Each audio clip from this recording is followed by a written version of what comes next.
ہوتا ہے۔ یہ کہتے ہیں کہ کسی ایسا شخص جس کے عقیدوں میں خرابیاں ہوں، بد مذہب جس کو کہتے ہیں، کیا اس کی غیبت کرنا جائز ہے؟ اس کا کوئی راز یا گناہ کسی اور کو بتا دینا یہ صحیح ہوتا ہے؟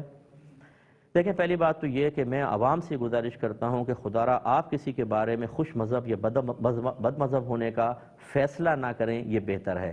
بعض اوقات کچھ ظاہری قرائن اور دلائل ایسے ضرور ہوتے ہیں جس کی روشنی میں، اور وہ آپ نے علماء سے سیکھے ہوتے ہیں، آپ کسی کو بد مذہب قرار تو دے دیتے ہیں، لیکن بعض اوقات وہ ہوتا نہیں ہے، کیونکہ ایک ہوتا ہے کسی گروہ یا کسی گروپ پر اجتماعی طور پہ کوئی حکم لگانا، اور ایک ہوتا ہے ان میں سے ایک فرد آپ کے سامنے آیا۔ جب فرد سامنے آتا ہے نا، تو فرد کے اوپر حکم لگنے کا الگ ایک طریقہ، ایک ضابطہ، ایک قاعدہ، ایک فارمولہ ہوتا ہے۔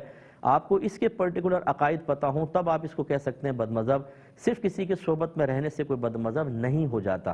یہ میں بڑے محتاط الفاظ میں آپ کو ذکر کر رہا ہوں، اور اس لیے کر رہا ہوں کہ یہ ہمارے ہاں کفر، شرک اور بدعت کی مشین گنیں چل رہی ہیں۔ کافر، بدعتی، مشرک اور سوچے سمجھے بغیر ہم بات بالکل صحیح العقیدہ شخص ہوتا ہے، لیکن کچھ ایسی ظاہری علامات جو ہمیں سکھا دی گئیں یا ہم نے سیکھ لی، ذہن میں بیٹھ گئیں، اس ترازو میں پرکھ کر ہم کسی کو کافر کہہ رہے ہوتے ہیں اور دیگر معاملات۔ اس لیے خلاصہ کلام یہ ہے کہ غیبت کی اجازت وغیرہ تو بات کی بات ہے۔ سب سے پہلے تو یہ کہ آپ یہ دیکھیں وہ ہے بھی ایسا کہ نہیں۔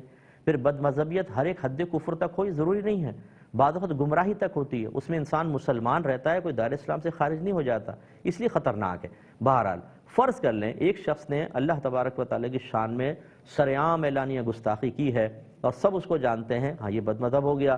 اور بد مذہب کی غیبت اس صورت پہ جیسے آپ جان گئے، اس کی غیبت بالکل جائز ہے۔ کافر کی غیبت بھی اسی لیے جائز ہے کہ کافر احترام کے قابل نہیں ہوتا، یعنی ہمارے مذہبی روح سے اس کی غیبت کر سکتے ہیں، بد مذہب کی بھی ہو سکتی ہے۔